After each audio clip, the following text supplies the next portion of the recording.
Good morning my dear students. आज हम लोग जो है class 7 science chapter 2 nutrition in animals part 3 में पढ़ेंगे बेटा डाइजेस्टिव ग्लैंड। डाइजेस्टिव ग्लैंड को पाचक ग्रंथियां कहते हैं। पाचक ग्रंथियां, जो पाचक ग्रंथियां होती हैं बेटा, वो पाचक रस का श्रावण करती हैं। और जो पाचक रस होता है जनरली भोज्य पदार्थों को पचाने में सहायता करता है।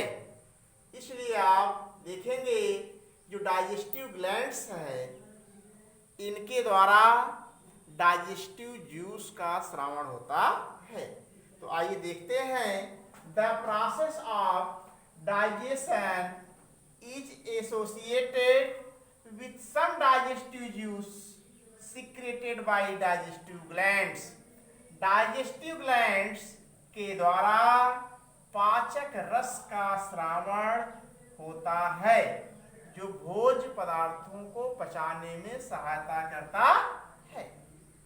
अब देखिए जो डाइजेस्टिव ग्लैंड्स होती हैं बेटा, ये जनरली 3 टाइप्स की होती हैं। तो there are 3 types of digestive glands. First आप देखेंगे सैलिवरी ग्लैंड्स, सेकंड लीवर और थर्ड आप देखेंगे पैंक्रियाज। सैलिवरी ग्लैंड्स को आप लार ग्रंथियां कहते हैं बेटा। लीवर जिसे आप यकृत के नाम से जानते हो, पैंक्रियाज को आप कहते हो बेटा अग्नाशय। क्या कहते हो? अग्नाशय। तो आइए हम आप लोग सबसे पहले यह जानेंगे बेटा सैलिवरी ग्लैंड्स का क्या फंक्शन है भोजन के पाचन या भोजन के डाइजेशन में। तो देखिए it is located in our mouth. यह हमारे मुख में स्थित है।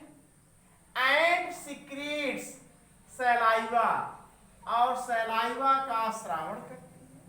विच contain enzyme to break down, और एंजाइम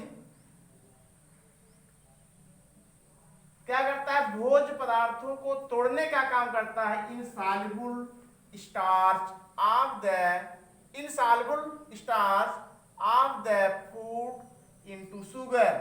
जो अघुलनशील भोज्य पदार्थ होते हैं उनको जो है तोड़ने का काम करता है। जैसे starch of the food into sugar, starch को क्या करता है? वह शुगर में कन्वर्ट करता है।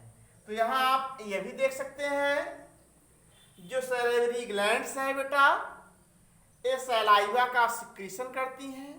और जो सैलाइवा होता है यह इनसॉल्युबल फूड जैसे स्टार्च को यह जो है शुगर में क्या करता है बेटा? कन्वर्ट कर देता है। और इसमें एक प्रकार का एंजाइम्स पाया जाता है जिसका नाम बेटा बता सकते हैं टाइलिन। जो सैलिवरी ग्लैंड्स होती हैं ये सैलाइवा का सिक्रीशन करती हैं, और इसी सैलाइवा में क्या पाया जाता है? टाइलिन नामक एंजाइम्स होता है। और यही टाइलिन क्या करता है बेटा? स्टार्च को बदल देता है शुगर में। इसमें बेटा शुगर में बदल देता है। यह आप जो है बेटा देख सकते हैं इसका रिएक्शन। ठीक, अब आप आसानी से समझ गए होंगे टाइलिन क्या करता है? स्टार्च को शुगर में कन्वर्ट कर देता है। और आप लोग सुने होंगे भी। देखिए बेटा रोटी को अधिक देर तक चबाने पर मीठी लगती है। क्यों? क्योंकि आप जानते हैं जो रोटी होती है उसे आप स्टार्च बोलेंगे, और रोटी को खूब चबा करके जब हम आप लोग खाते हैं तो वह जो स्टार्च होता है बेटा कुछ समय बाद जो होता है माल्टोज या शुगर में चेंज हो जाता है। इसीलिए हम आप लोग यह कहते हैं टाइलिन नामक एंजाइम्स स्टार्च को माल्टोज या शुगर में चेंज कर देता है। इसलिए रोटी अधिक देर तक चबाने पर मीठी लगती है। यह आप बता सकते हैं किसके बारे में बेटा? सैलिवरी ग्लैंड्स के बारे में। ठीक। अब आप देखेंगे लीवर, किसके बारे में बेटा? लीवर के बारे में आप पढ़ेंगे।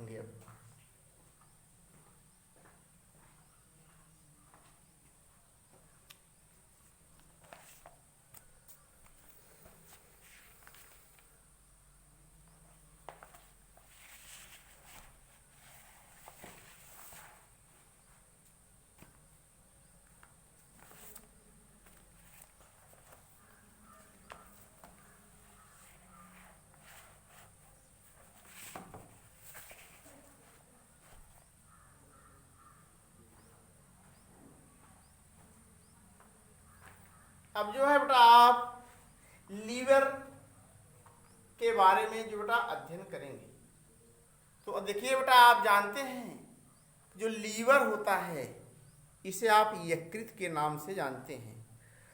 तो आप देखिए बेटा the liver is reddish brown colour, the liver is a reddish brown colour. यकृत लाल भूरे रंग का होता है।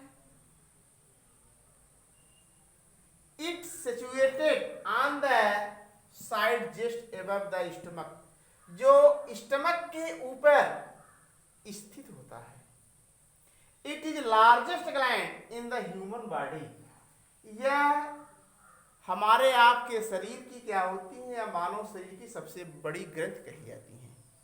तो आप यह कह सकते हो कि यकृत लाल भूरे रंग का होता है और यह हमारे आपके शरीर की क्या होती है, सबसे बड़ी ग्रंथ बोली जाती हैं, जो आमाशय के ऊपर दाहिनी तरफ क्या होती है बेटा स्थित होती है। और यह जो लीवर होता है जनरली आप बता सकते हैं बाइल जूस का सिक्रीशन करता है। जो बाइल जूस होता है आप उसको जानते हैं बेटा पित्त रस, और जो पित्त रस होता है यह जनरली कलेक्ट होता है कहाँ पर बेटा? गाल ब्लैडर में, जिसे आप पित्ताशय कहते हो। क्या कहते हो? पित्ताशय। तो पित्ताशय में क्या होता है? पित्त रस क्या होता है? संचित रहता है। और यकृत क्या करता है बेटा? पित्त रस का भी श्रावण करता है। और पित्त रस जो होता है जनरली कैसा होता है? एल्केलाइन होता है, मतलब क्षारी होता है। ये भोजन को, पित्त रस क्या करता है? भोजन को अम्लीय माध्यम से क्षारी माध्यम में कर देता है। इसलिए आप लोग यहाँ कह सकते हैं बेटा कि यकृत मनुष्य के शरीर की सबसे बड़ी ग्रंथ होती हैं, जो आमाशय के ऊपर स्थित होती हैं और यह लाल भूरे रंग की होती हैं। इसके द्वारा पित्त रस का श्रावण होता है, और जो पित्त रस होता है कैसा होता है? एल्केलाइन होता है, अर्थात क्षारीय होता है, जो भोजन को अम्लीय माध्यम से क्षारीय माध्यम में बनाए रखता है, भोजन को सड़ने गलने से बचाता है और हानिकारक जीवाणुओं को नष्ट करता है।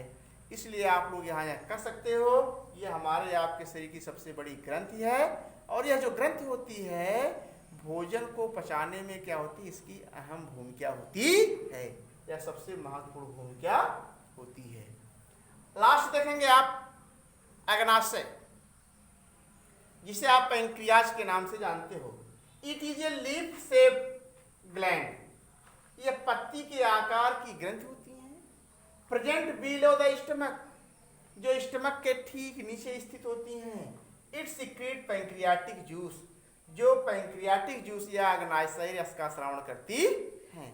तो आप यहाँ जानते हैं जो पैंक्रियाज होता है यह इंसुलिन का श्रावण करता है, और इंसुलिन क्या करता है? रक्त में शर्करा की मात्रा का नियंत्रण और नियमन करता है। अगर इंसुलिन की कमी हो जाती है तो डायबिटीज रोग हो जाता है बेटा।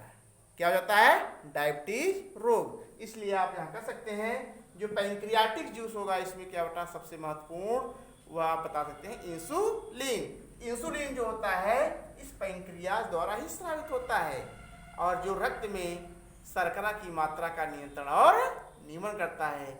अगर इसकी कमी हो जाती है तो हमारे आपके शरीर में क्या हो जाता है? मधुमेह नामक रोग हो जाता है।